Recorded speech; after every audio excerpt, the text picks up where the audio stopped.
네, 오늘은 드디어 저희가 37장에서 40장을 보게 됩니다. 와, 이제 이틀 남았어요. 여러분 장하십니다. 대단하십니다. 우리 신의 자매가 만삭인데도 이렇게 끝까지 개근을 하는 걸 보면서 정말 은혜가 되고 감동이 되는 것 같아요. 진짜 이번 한여름 우물 기도회 때는 하나님께서 사람을 통해서 많은 은혜를 주시는 것 같아요. 이제 말씀도 말씀이고 기도도 기도인데 그 한 사람 한 사람의 모습을 통해서 하나님께서 주하길 교회의 미래를 보게 하시고 주하길 교회를 향하신 하나님의 은혜를 보게 하시는 것 같아서 그게 참 은혜가 됩니다. 오늘 이 37장 말씀도요. 이제 이 한 세대가 저물고 또 다른 세대가 이제 시작되면서 이제 이야기가 시작이 됩니다. 어제 우리가 이제 그 야곱의 위기, 베델에서 하나님의 회복 이 말씀을 다뤘잖아요. 근데 이제 한 인물이 져갈 때, 한 인물이 이제 사라져 갈 때, 이제 주제 그 한 인물이나 어떤 주제가 딱 마무리돼 갈 때 항상 족보가 나온다 그랬잖아요. 그러니까 이제 36장이 족보로 끝이 납니다. 근데 누구의 족보냐면 에서의 족보인 거예요. 그러니까 하나님의 그 언약의 후계자는 되지 못했지만 어쨌든 이삭의 자식이었기 때문에 장자였기 때문에 이 에서의 족보에 대해서 다루고 있어요.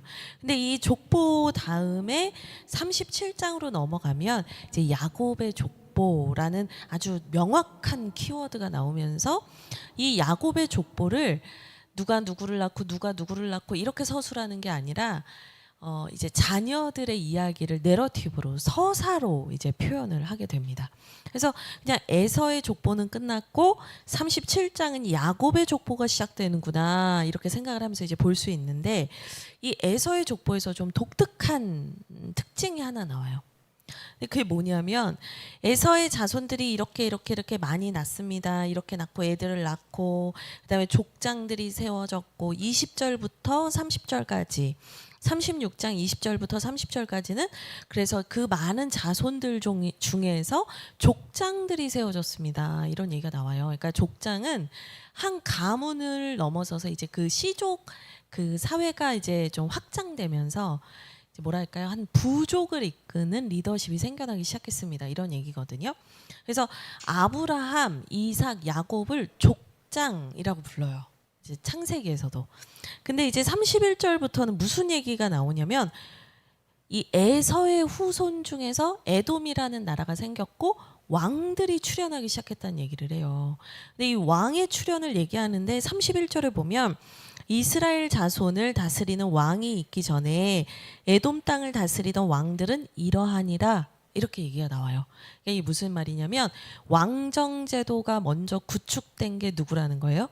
에서의 자손들에게서 왕정 제도가 처음 구축이 됐다는 거예요. 그러니까 이 당시에 야곱이 살고 야곱의 자손들이 살았던 시대가 족장들을 배출하고 거기에서 더 연합과 결탁이 이루어지면서 이제 나라가 세워지고 왕들이 세워지는 시대가 시작이 되기 시작했다는 거예요. 근데 이스라엘은 그러니까 야곱의 가문은 그런 트렌드에서는 한참 뒤처진 거예요. 아직 얘네는 왕이 나오지도 않았고 이 야곱의 그 자식들끼리 서로 뒤치락 엎치락 하면서 이렇게 다투는 얘기가 많이 나오거든요. 그러니까 세상의 흐름으로 봤을 때는 이 하나님의 언약의 후계 구도를 따라가는 사람들이 뒤처져 보여요. 근데 여러분 아셔야 되는 게 뭐냐면 내가 내 인생의 주도권을 가지고 살아가는 사람들이 어쩌면 인생을 살아가는 데 있어서 훨씬 더 빠르고 훨씬 더 좋은 걸 흡수하는 것처럼 보일 수 있다는 거예요. 그러나 하나님의 백성들에게는 하나님의 계획이 있어요. 그러니까 뒤처진 것 같지만 뒤처진 게 아니에요. 하나님께서는 이 이스라엘을 하나님의 백성 삼기 위해서 하나님의 나라로 세우기 위해서 하나님의 계획은 아직 시작도 안 했어요. 그러니까 먼저 가는 사람 부러워하지 말자. 하나님의 백성들은 하나님의 계획을 따라가야 합니다. 그래서 오히려 이 왕들이 세워지고 뭔가 제도가 잘 세워지는 것 같은 그 에돔의 얘기를 쭉 열거한 다음에 여기서 끝이에요. 에돔은 어쨌든 이렇게 끝. 그러니까 하나님의 관심은 어디 있는 거예요? 하나님의 백성, 언약의 후손들에게 있는 거죠. 그래서 37장 1절이 이렇게 시작을 합니다. 야곱이 가나안 땅, 곧 그의 아버지가 거류하던 땅에 거주하였으니 이렇게 얘기를 합니다. 1절이 왜 중요하냐면요. 이 아버지가 거류하던 땅 할 때 거류라는 단어가 히브리어 원문을 보니까 이제 정착하지 못하고 나그네처럼 살았다라는 그 의미를 담은 그 표현이에요. 그러니까 아버지는 어쨌든 이래저래 좀 잘 자리를 잡지 못하고 살기는 살았으나 거기에서 하나님의 언약을 붙잡고 살기는 살았으나 사람들이 볼 때는 그냥 나그네처럼 보였던 인생이었는데 이제 야곱은 아버지보다 좀 더 많은 아들과 많은 자식들과 많은 가족들을 꾸리고 이제 거기에서 조금 본격적인 정착을 하기 시작했을 때의 일입니다. 이렇게 시작을 하는 거예요.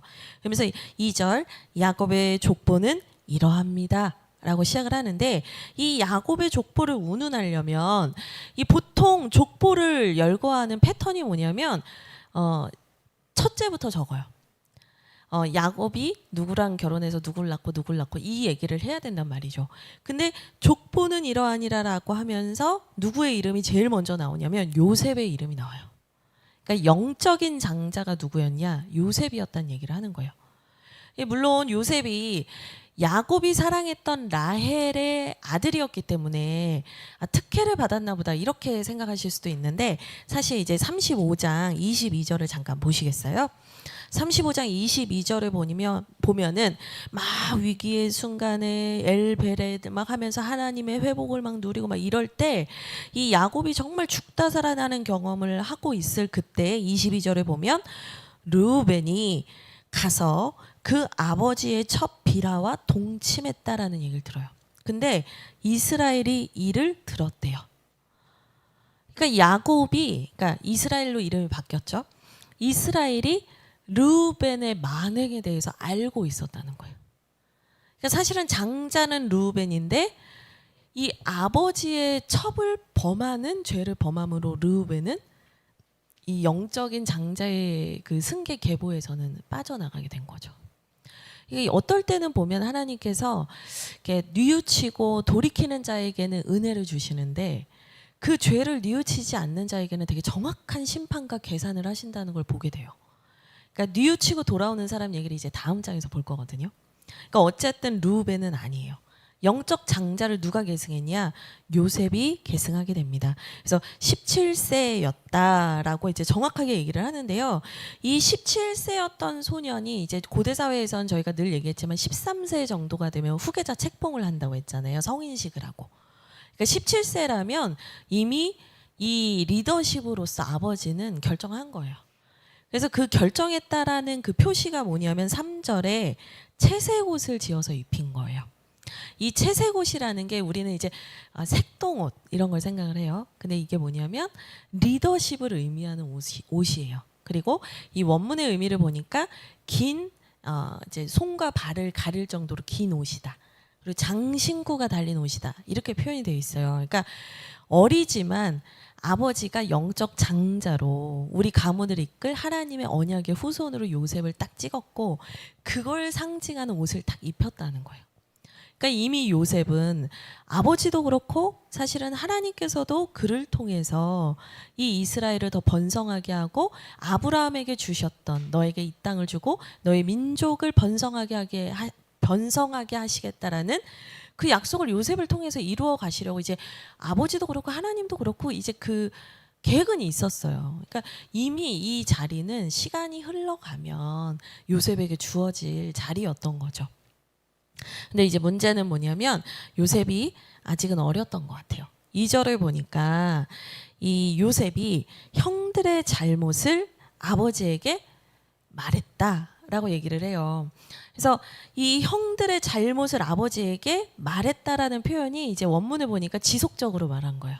그리고 이제 잘못이라는 단어도 좀 찾아보니까 그 12정탐꾼이 민수기에서 이 약속의 땅을 보고 온 다음에 보고를 하잖아요. 그때 이제 막 불평불만했던 사람들이 있잖아요. 그 불평불만, 비난, 비방 이 단어가 똑같은 단어예요. 그러니까 안 좋은 얘기를 한 거예요. 정말 형들은 못 쓰겠다. 이런 얘기를 이제 아빠한테 계속 한 거예요.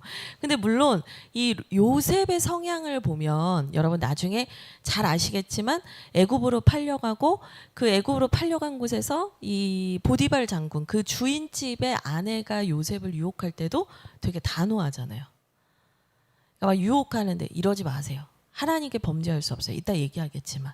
그러니까 요셉의 성향이 제가 볼 때는 이렇게 완벽주의 성향이 좀 있거나 아니면 좀 기준과 원칙이 강한 사람이었던 것 같아요.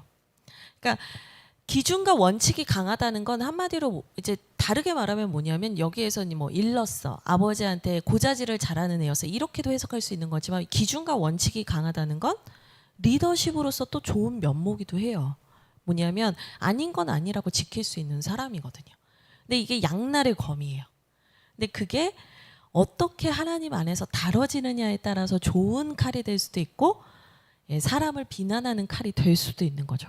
근데 이 요셉에게는 이제 나이라는 제약도 있었고 어쨌거나 그가 분명히 아버지의 특혜와 사랑을 받고 하나님의 특별한 어떤 지지하심을 받으면서 이 요셉이 쓰임 받는 건 분명했는데 어쨌거나 누군가의 연약함을 품지 못하는 아직은 어린아이였다라는 거예요. 그러니까 누군가의 연약함을 품을 수 있을 때 하나님께서 왕으로 세우시잖아요. 다윗도 그랬거든요. 다윗의 그 왕이 되던 마지막 테스트가 뭐였냐면 그 남봉군 같고 그 정말 깡패 같은 그 아둘람굴의 용사들까지도 품으면서 왕으로서의 훈련이 끝나고 사무엘 하가 시작이 되거든요. 그러니까 분명히 잘못한 거 맞아요. 그리고 그것이 아닌 것도 맞아요. 그러나 그들을 어떻게 품고 함께 끌고 갈 것인가. 이것이 사실은 리더십에게 되게 중요한 문제입니다. 여러분들이 나중에 직장에 들어가시고 또 회사에 들어가시고 또 우리 청년들 같은 경우에는 새로운 길을 갈 때 여러분들에게 그 질문이 올 거예요. 옳고 그름과 사람을 품는 이 딜레마 사이에서 나는 무엇을 택할 것인가 고민이 되는 그때가 올 겁니다. 근데 아직 요셉은 어렸습니다. 그래서 눈치가 없어요. 너무 사랑을 받고 자라는지 눈치는 조금 없다. 아주 총명했던 것 같고 아주 분석을 잘했던 것 같고 아닌 건 아닌 거라고 말할 수 있는 분별력도 가진 사람이었던 것 같은데 약간 눈치는 없다. 그래서 제가 이걸 보면서 조금만 입을 조용히 했었더라면. 근데 요셉이 계속해서 자신이 리더십이라는 것을 계속 강조하기 시작해요. 근데 그게 5절에 보면 꿈을 꾸고 자기 형들에게 말하매 이렇게 얘기 나오거든요. 근데 그 꿈의 내용이 여러분 뭔지 아시죠? 이게 자기 그 집 볕단에 이렇게 서 있고 형들의 볕단이 자기한테 절하고 그 다음에 그 해와 달과 별들이 자기한테 절하는 꿈을 꿨잖아요. 2번의 꿈을 꿨잖아요. 그러니까 그 꿈을 꿨으면 뭐 엄마 아빠하고 조용히 상의를 한다든지 아니면 자기 혼자 기도를 한다든지 하면 좋을 텐데 들어봐라 들어봐라 6절에 그들에게 이르되 청하건대 내가 꿈을 들으시오. 근데 여기서 청하건대라는 표현이 히브리어 원문에 보니까 강조해요. 와서 들어봐라. 좀 들어봐라. 막 들으라고 간청하는 표현이에요. 그러니까 요셉이 형들의 마음은 이제 시기와 질투와 미움이 너무 많은데 아버지에 대한 특혜, 나보다 한참 어린 동생이 우리 집안의 후계자가 된다는 그 분노 막 이런 게 있어요. 근데 걷다 대고 내 얘기 좀 들어보세요 하니까 이제 막 형들의 마음은 막 정말 걷잡을 수 없이 이 미움으로 커져가게 됩니다. 근데 제가 아까 말씀드렸잖아요. 아버지도 그렇고 하나님도 그렇고 요셉을 리더십으로 세우시려는 건 분명했는데 요셉이 그 과정에서 왜 계속 자기가 리더라는 걸 스스로 강조하려고 했을까? 제가 그걸 묵상하게 됐어요. 그랬더니 이유가 뭐냐면 형들이 자기를 인정 안 한다는 걸 아는 거예요. 계속 내가 리더라는 걸 주장하고 싶은 거예요. 근데 여러분 우리도 직장 생활을 하거나 사회 생활을 할 때 이럴 때가 있어요.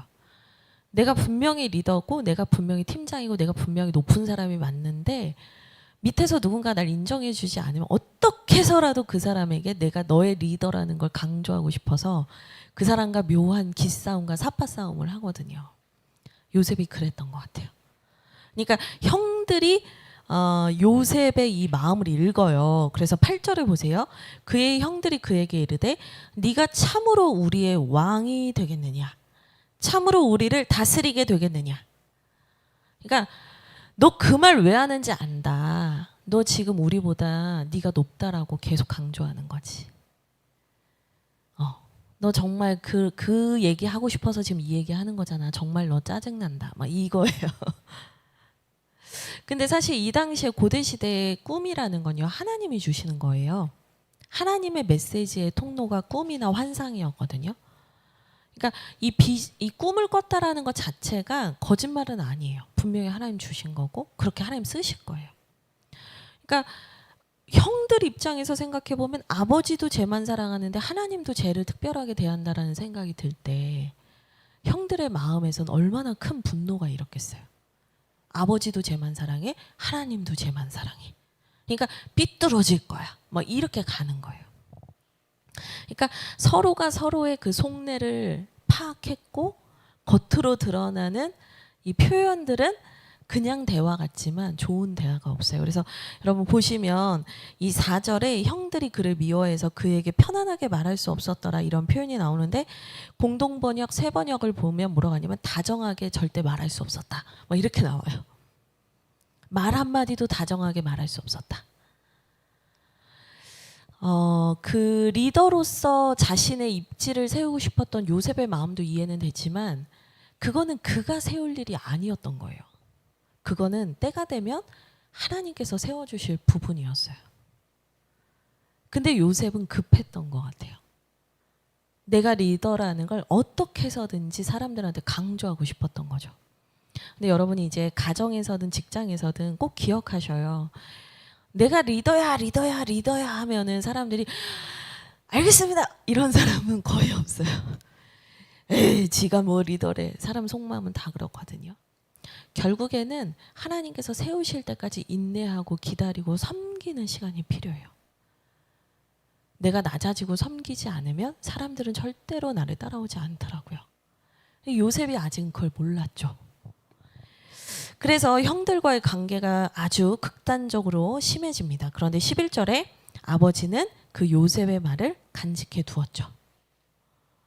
그러니까 아버지는 요셉의 연약함만 본 게 아니라 그 연약함 너머에 있는 하나님의 계획을 볼 수 있는 영적인 눈이 열린 분이었던 거예요.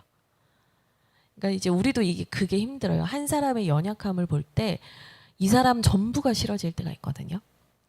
근데 그 사람의 연약함은 그 사람의 연약함대로 두시고 이 사람 너머에 있는 하나님의 계획을 볼 줄 아는 눈이 열려야 우리가 인간관계를 극단적으로 끊지 않고 살 수 있어요. 그거를 저도 많이 배웠던 것 같아요. 저 사람이 하나님 알아가겠나? 하나님 정말 만날 수 있을까? 근데 그거는 진짜 제 교만이더라고요. 연약하고 부족한 사람일지라도 하나님이 그 사람을 어떻게 바꿔가실지는 우리는 아무도 재단할 수 없어요. 저라는 사람도 그럴 것 같아요. 남들이 볼 때는 제가 목회를 할 거라고는 조금도 상상이 안 됐던 사람일 것 같아요. 제가 청년부를 다닐 때. 전 너무나 그 개인주의가 강했고 예체능계 특유의 그 예민함과 개인주의가 극으로 발달한 사람이었기 때문에 남 이렇게 챙기는 거 되게 싫어하고 혼자 다니는 거 되게 좋아하고 뭐 이런 사람이었거든요. 근데 제가 교회에서 봉사를 하고 있으니 얼마 전에 지금 이제 선교사로 사역하고 계시는 저의 청년부 시절 그 언니 오빠가 저희 교회 방문했다가 그냥 한마디 하고 가셨어요. 20년 만에 너를 봤는데 외모도 많이 달라졌고 성격도 많이 이러고 가는 하나님이 바꾸신 거죠.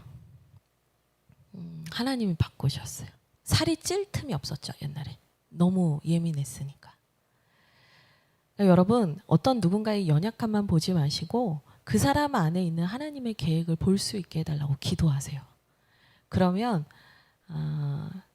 또 다른 눈이 열리면 그 사람을 기다려줄 수 있는 여유가 생기더라고요. 어쨌든 아버지는 그 말을 간직했습니다. 그리고 12절 한편 좀 시간이 흘렀습니다. 그래서 요셉에게 이 아버지가 말해요. 세겜에 가서 형들이 양떼를 치고 있는지 잘 보고 와라 얘기를 해요. 근데 여러분 세겜 어제 들으셨잖아요. 난리 났던 데잖아요. 막 그 살인과 그 보복의 현장이었잖아요. 물론 거기에서 하나님이 이제 잘 안전하게 나오긴 하셨지만 그 땅에 다시 간다는 건 되게 위험한 일이에요. 근데 형들이 거기가 워낙 비옥하고 양들이나 염소한테 먹일 게 많으니까 이제 거기까지 간 거예요. 아버지 입장에선 걱정이 되죠. 그러니까 이 세겜이라는 장소가 야곱한테는 심장이 두근거리는 데예요. 여기만 생각하면 심장이 두근두근 하다고요. 근데 이 자식들에 대한 걱정 때문에 요셉을 보내요. 그래서 요셉을 이제 확인하고 오라고 보낸 거죠. 그래서 14절에 보면 잘 있는지 보고 돌아와 내게 말하라. 그를 헤브론 골짜기에서 보내니 그가 세겜으로 가니라. 그래서 요셉이 떠납니다. 그 지도를 하나 준비했는데요. 지도 하나 보여주시겠어요? 우리 연찬 집사님 바빠요. 제가 설교하는 날은 바빠. 네, 이게 이제 지도인데 뭐 그냥 쉽게 설명을 하면 번호를 따라가시면 돼요. 번호. 여기 헤브론 1번, 그 다음에 세겜으로 요셉이 가요. 근데 여기 갔는데 세겜에 형들이 없어요. 그래서 어디 갔나 이렇게 봤더니 니네 형들 도단이라는 데로 갔어. 얘기해 주는 거예요. 누가. 그래서 도단으로 가게 됩니다. 3번 보이시죠? 도단으로 갔어요. 근데 이 도단이 왜 중요하냐면 이 해안길을 따라서 지금 보이시죠? The way of the sea 해서 이 해안길을 따라서 무역로가 발달을 해 있었어요. 그러니까 무역 상인들이 다니는 길인데 그 길목이 뭐냐면 도단이에요. 그러니까 형들이 도단까지 갔다고 하니까 요셉이 도단으로 갔는데 나중에 이제 형들의 계략에 의해서 팔려가잖아요. 그게 왜 그럴 수 있었냐면 상인들이 지나는 길이었기 때문에 그래요. 그러니까 사실은 그냥 어쩌다 보니 간 것 같지만 어쩌다 보니 간 게 아니고 하나님의 계획하심이 애굽으로 향해 있었기 때문에 이제 그렇게 인도가 된 거죠. 그래서 도단으로 갔다가 나중에 이 해안로를 따라서 쭉 밑으로 가서 이제 이집트로 들어갔다가 이집트에서 이제 야곱의 그런 그 장래 뭐 이런 거를 위해서 이렇게 또 나오죠. 이쪽으로 나오게 됩니다. 그리고 9번은 뭐냐면 나중에 이스라엘 백성들이 그 애굽에 가서 흉년 때 살게 되잖아요. 그 머물렀던 땅이 고센 땅이에요. 그래서 9번이 이제 따로 여기에 있는 겁니다. 어쨌든 이 도단으로 이제 요셉이 가게 되죠.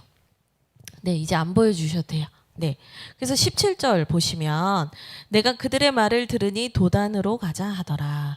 요셉이 그의 형들의 뒤를 따라 가서 도단에서 그를 만나니라. 예, 그래서 요셉은요 형들이 걱정됐기 때문에 세겜까지 오고 도단까지 온 거죠. 그리고 나는 리더니까 이 일을 내가 해내야 돼. 이런 이제 좀 책임감도 있었던 것 같아요. 근데 형들의 생각은 달랐어요. 18절에 보니까 요셉이 그들에게 가까이 오기 전에 그들이 요셉을 멀리서 보고 죽이기를 꾀하여.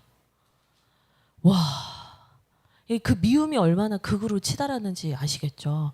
그러니까 괴롭히는 정도가 아니라 죽여버리자. 담합을 할 정도로 미움이 커져 있었다는 거예요. 근데 저는 이 표현이 좀 재밌었는데 멀리서 요셉을 봤대요. 이 몽골 사람들처럼 눈이 좋았던 건지 아니면 요셉에 대한 그 미움이 너무 크니까 그가 너무나 잘 보였던 건지.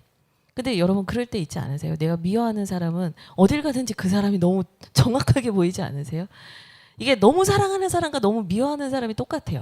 너무 사랑하는 사람은 어린이집에서 막 행사하면 우리 연찬 집사님하고 선식이랑 용이가 어린이집 그 재롱잔치 가끔 촬영을 가거든요. 정말 그 애기들 수백 명 있는 데서 누가 누군지도 알 수가 없어요. 근데 엄마 아빠는 정확하게 핸드폰으로 자기 아이만 찍고 있거든요. 너무 사랑하거나 너무 미워하면 그 사람만 보여. 너만 보인단 말이야. 노래가 있잖아요. 너만 보인단 말이야. 이 형들이 요셉이 멀리 있는데도 알아채고 봤다는 건 뭐냐면 이 형들에게는 이 요셉이 눈에 가시였고 계속해서 보였던 거고, 그리고 이들이 아마도 자기들끼리 일을 하는 내내 요셉의 뒷담화를 했을 가능성이 매우 농후합니다. 계속 이글이글 막 하고 있었던 거죠. 죽여버리자. 19절에 비아냥됩니다. 서로 이르되 꿈꾸는 자가 오는도다. 그래, 하나님한테 비전 받은 애가 오네. 근데 이제 공동 번역을 보니까 꿈쟁이가 온다. 여러분 쟁이라는 단어를 붙이면 비한 거 아시죠? 그래서 옛날에 예수님 열심히 믿는 사람을 예수쟁이라고 했잖아요. 그러니까 이거 비하거든요. 그러니까 공동 번역에서는 꿈쟁이라고 표현해요. 그러니까 계속 부글부글부글 하고 있는 상태를 말해줘요. 그러면서 그를 죽여서 구덩이에 던지고 그리고 그가 짐승한테 잡아먹혔다라고 말하자. 그리고 그의 꿈이 어떻게 되는지 우리가 한번 보자. 그러니까 우리가 죽여버리면 네가 말한 그 꿈이 무슨 소용이냐 이 얘기하는 거예요. 그것도 네 생각이지 넌 우리한테 안 돼. 이걸 확인하고 싶은 거예요. 그러니까 계속 요셉도 내가 리더십이라는 걸 강조하고 싶고 형들도 너는 우리 밑이야. 이걸 계속 싸우는 거예요. 여러분 진짜 우리가 내가 주인이려고 하는 공간에서는 다툼과 싸움밖에 일어나지 않아요. 근데 내가 종이 되려고 하는 곳은 천국이 돼요. 이 형제와 이 형제 사이든 부부와 부부 사이든 아니면 직장에서든 똑같아요. 서로가 주인이 되려고 하면 싸우죠.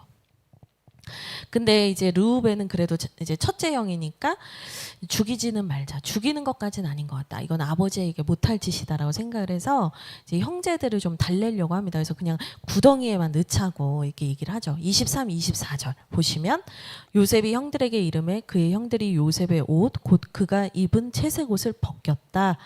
그를 잡아 구덩이에 던지니 그 구덩이는 빈 것이라 그 속에 물이 없었더라. 이 구덩이는 뭐냐면 물이 없는 지역이기 때문에 빗물을 담아두는 곳이 있었거든요. 근데 거기에 물이 말라 있을 정도로 아무것도 없는 곳에 그냥 던진 거예요. 그러니까 먼 여행을 왔어요. 헤브론에서 세겜까지만 해도 100km가 되고 세겜에서 도단까지가 20km 정도가 되거든요. 120km를 온 사람을 밥도 안 먹이고 옷을 벗겨서 구덩이에 던진 거예요. 물도 안 주고 죽으라는 거예요. 죽으라는 거예요.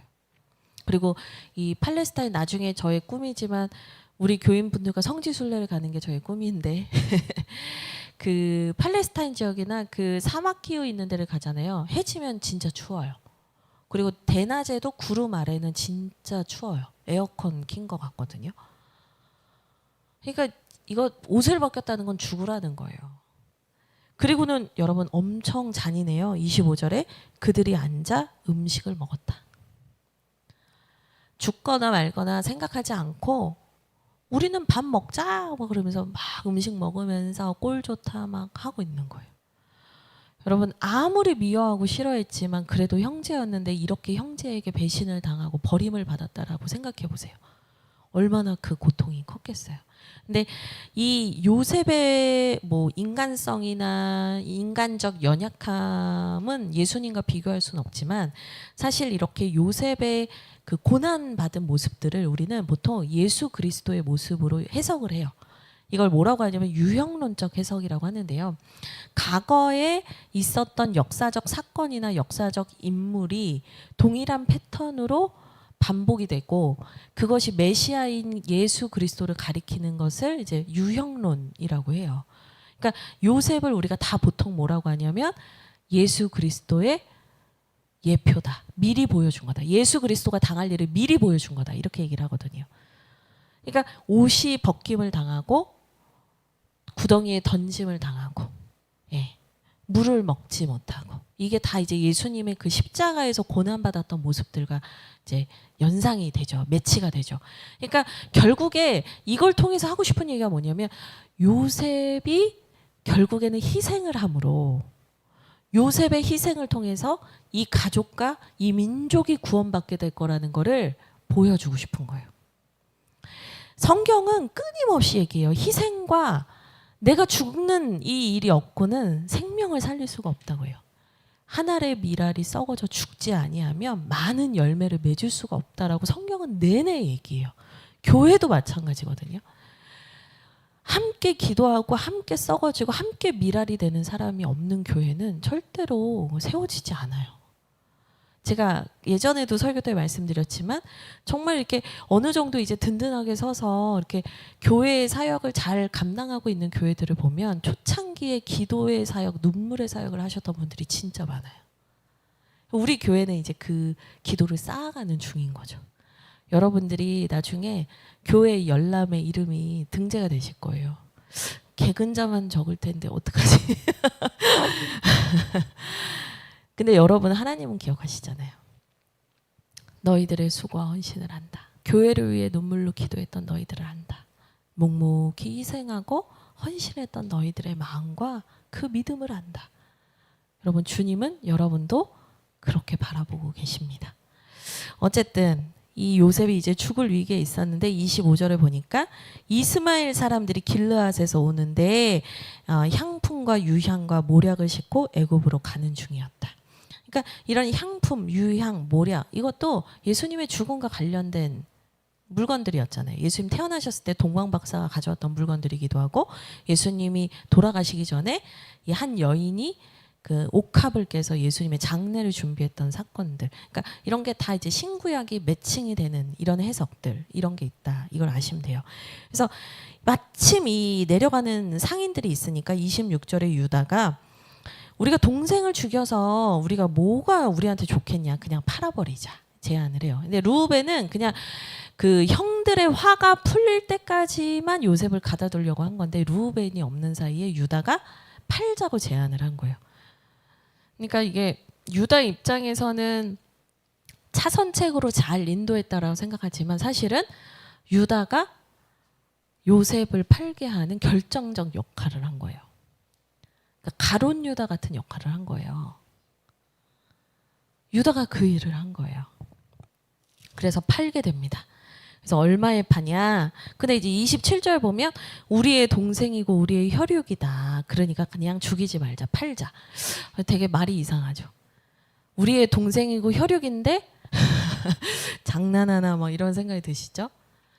죽이지 말고 팔자. 뭐 이게 말리는 시누이가 더 미운 건가요? 이게 뭐 전혀 유익이 안 되죠. 근데 팔자고 해요. 그래서 28절에 은 20의 그를 팔고 요셉이 애굽으로 가게 됩니다. 근데 이 요셉 28절에 요셉을 데리고 애굽으로 갔다가 요셉의 능동이 아니죠. 수동태예요. 끌려간 거예요. 그러니까 하나님의 비전 안에서 때로는 고난과 시련의 시간을 우리가 그냥 수동적으로 끌려갈 때가 있어요. 근데 그때는 뭘 할 수가 없어요. 그냥 하나님께 나를 맡겨야 되는 때가 있는 거죠.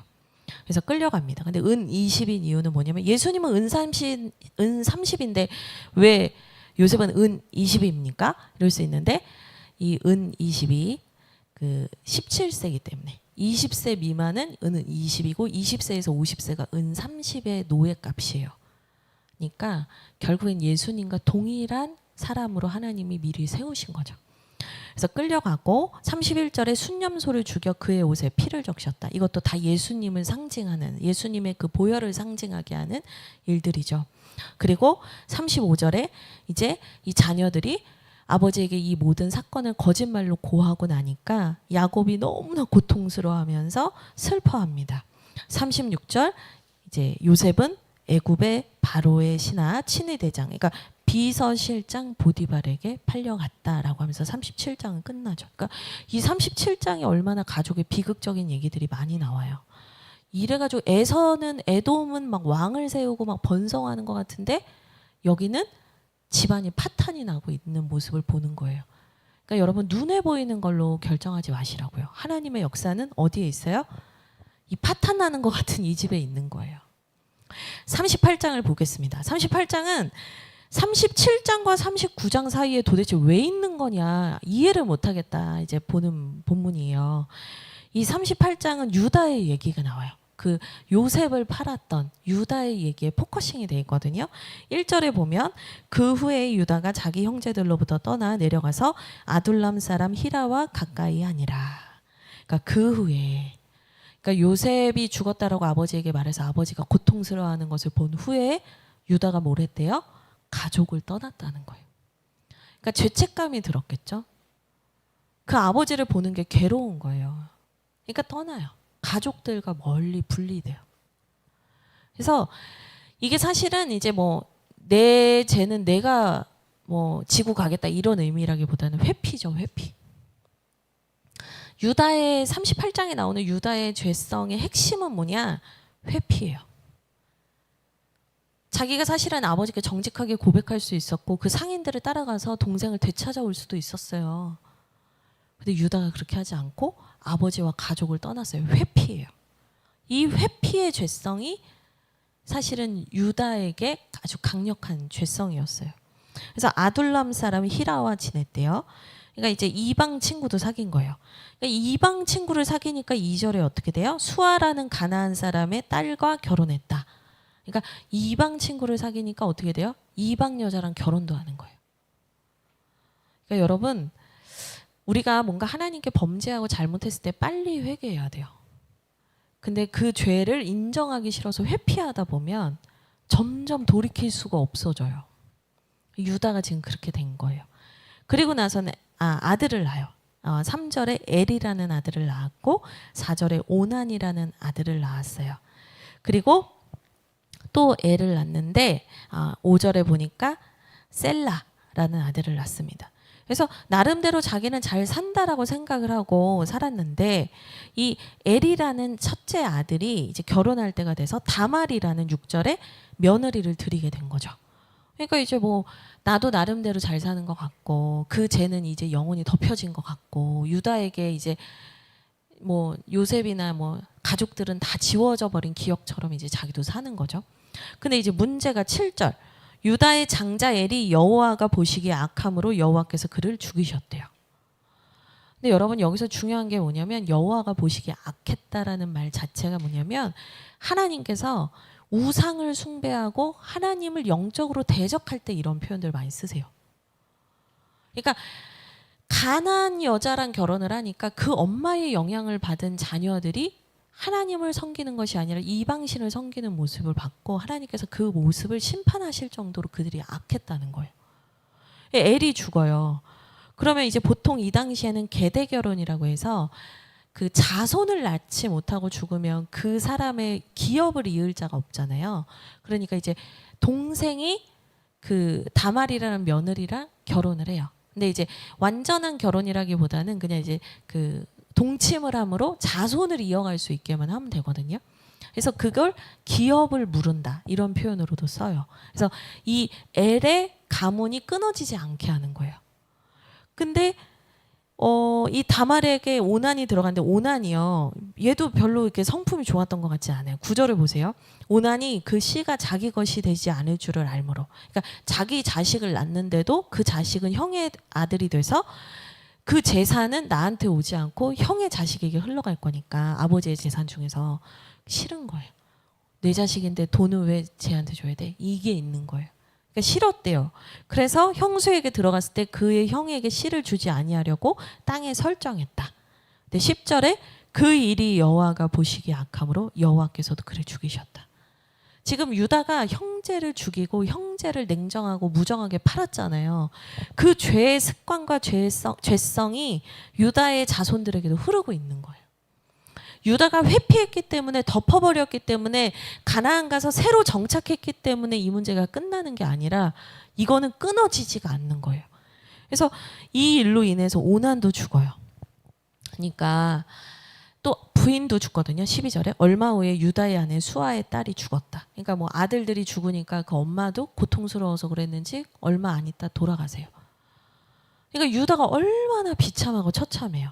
여러분 근데 진짜 하나님께서 이 유다에게 계속해서 회개의 기회를 주신다라는 걸 전 보게 돼요. 그의 인생이 불행했다가 아니라 오히려 자식을 잃었던 아버지의 마음을 유다는 여기서 알게 돼요. 요셉을 잃었을 아버지의 마음이 뭔지를 내 자식을 잃고 나서야 유다가 배우기 시작하는 거예요. 하나님이 그를 벌하신다라고 보기보다는 저는 오히려 그에게 회개할 기회를 주신다고 보는 게 맞다고 생각해요. 그래서 결국엔 유다가 이제 셀라는 너무 어리니까 나중에 셀라가 크면 너한테 보내줄게 하고 이제 유다가 떠났다가 이제 한 여인과 창녀인 줄 아는 여인과 이제 욕구를 이제 성적인 욕구를 해결하고 이제 떠납니다. 근데 알고 보니까 그 여인이 누구였냐? 며느리 다말이었던 거예요. 이 아버지가 보니까 셀라가 장성했는데도 안 보내주거든요. 이 아들마저 죽을까 봐 안 보내주는 걸 알고 이 다말이 분장을 해서 시아버지하고 동침을 한 거예요. 이 무슨 이 무슨 콩가루냐. 근데 여러분, 이 다말이라는 며느리가 진짜 대단한 게요. 이 당시 여인이 자식이 없이 이렇게 홀로 되면 굶어 죽는 거예요. 그러니까 이 여인은 뭐예요? 어떻게 해서든지 자손을 낳아서 이 가문의 여인으로서 있어야 자기가 사는 거예요. 그러니까 이 다말이라는 여인이 되게 이상한 사람 같고 시아버지랑 어떻게 이럴 수 있어 싶지만, 실수 같고 실패 같지만 이 여인에게는 하나의 목적이 있는 거예요. 나는 살아야겠다.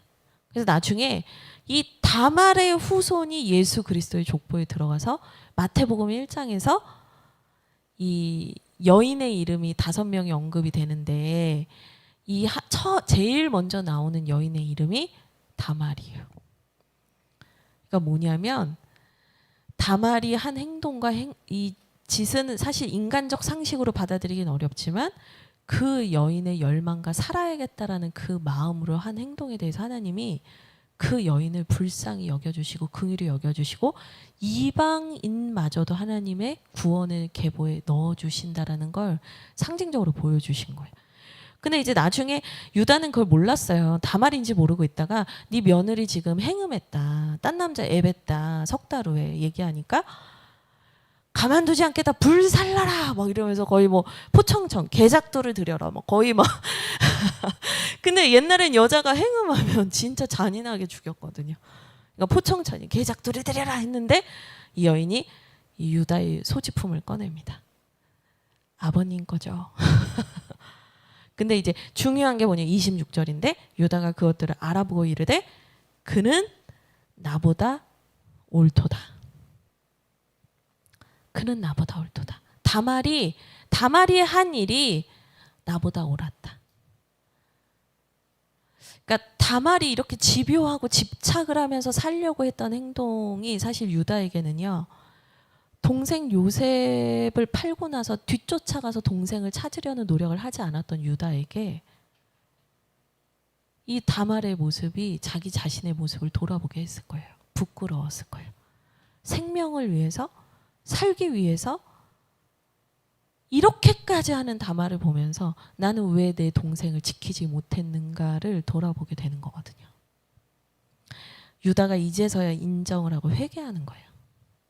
그러니까 하나님께서 유다를 나중에 어떻게 하시냐면 유다를 버려 마땅한데 이 유다의 가문에서 예수 그리스도가 나는 놀라운 은혜를 주시는 거예요.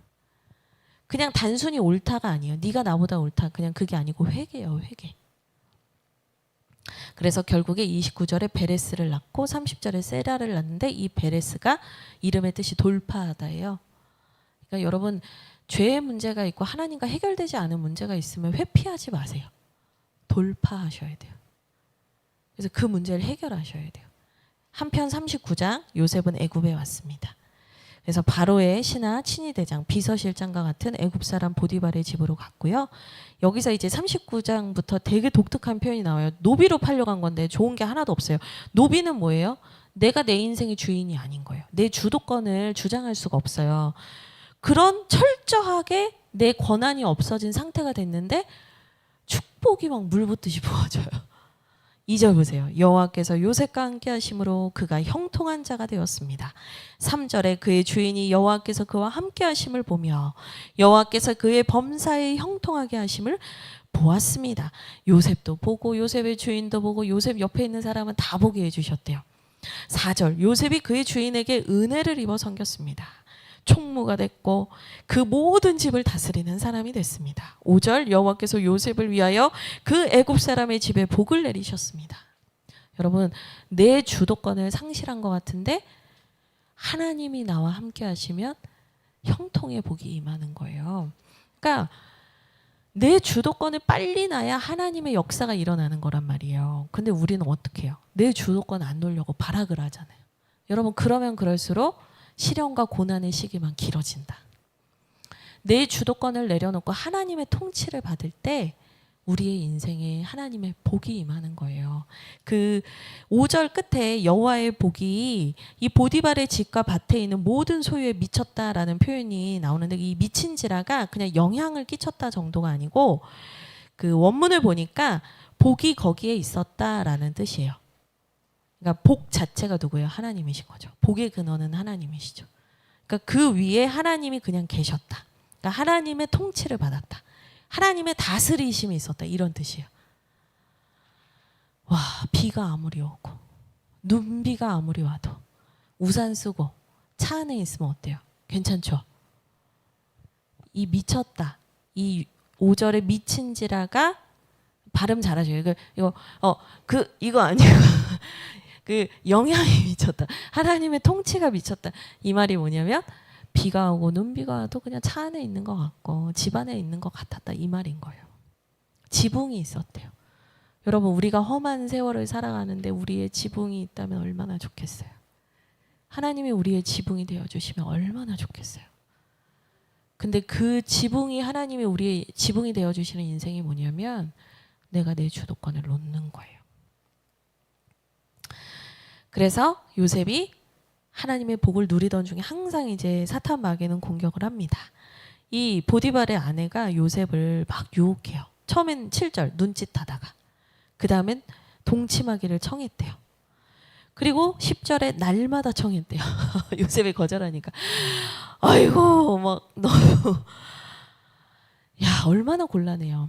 근데 여러분, 요셉이 거절을 했대요. 8절에. 근데 어떻게 말하는지 보세요.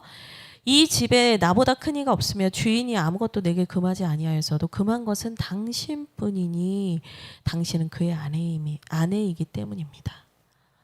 그러니까 요셉은요, 주인이 자기를 세워줬지만 교만하지 않았고 자신의 선과 한계를 알았어요.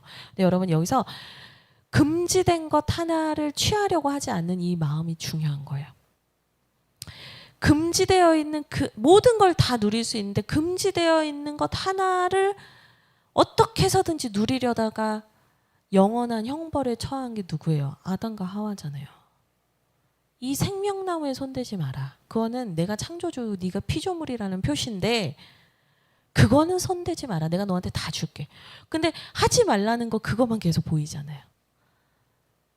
그래서 결국에는 모든 복을 놓친 게 아담과 하와였어요. 근데 요셉은 이걸 알아요.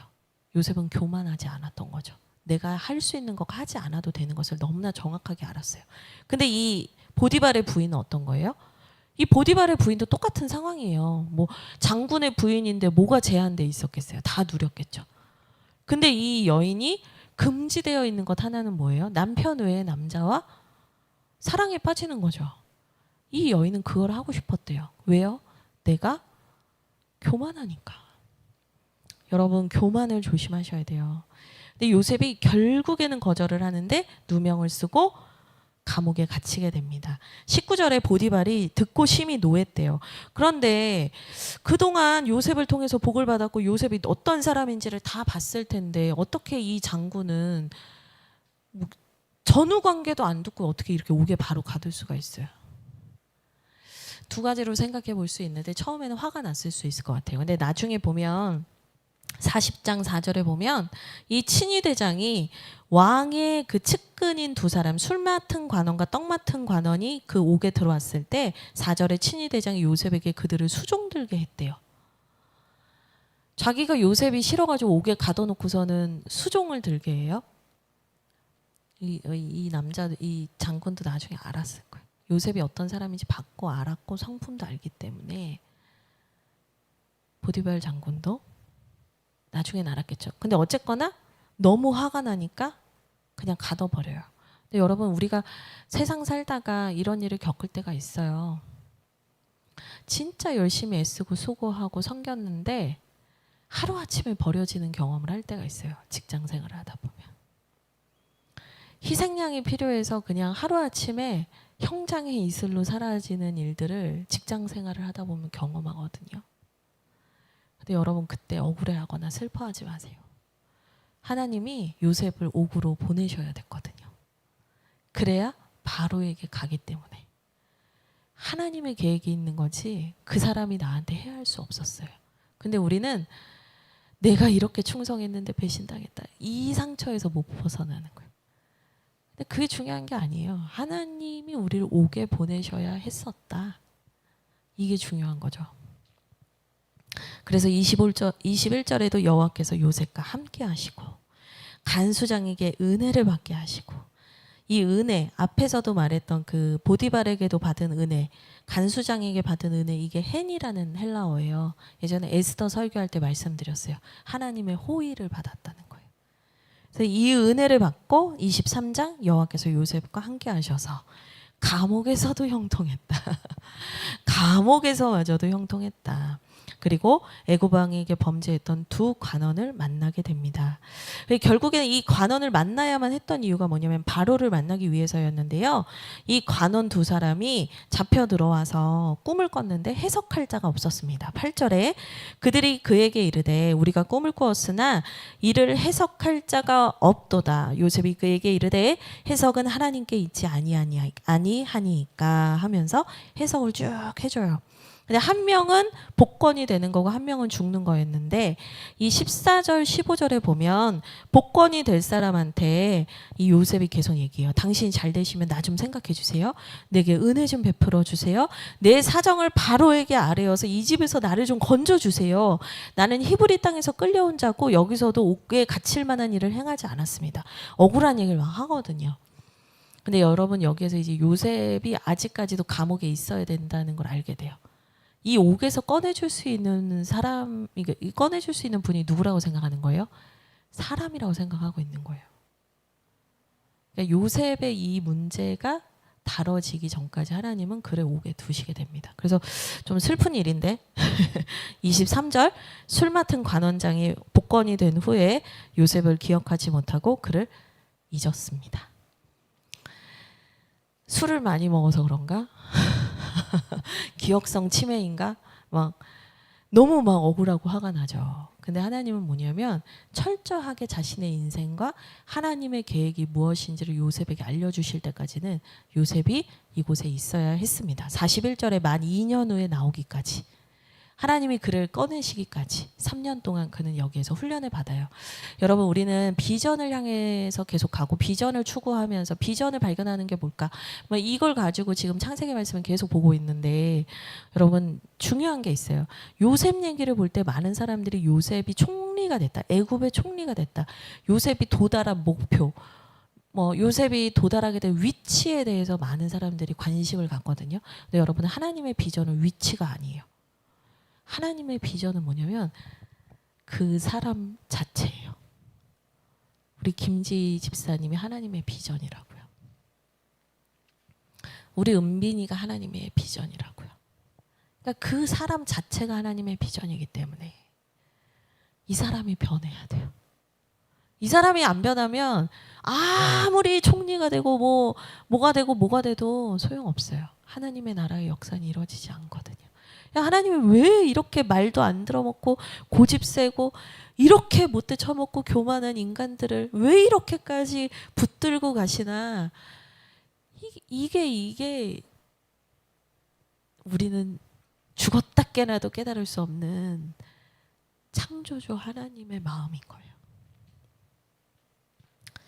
여러분, 목표를 향해서 가고 어떤 위치에 올라가려는 비전을 구하지 마시고 나라는 사람 자체가 하나님의 비전이라는 것을 꼭 마음에 새기셨으면 좋겠어요.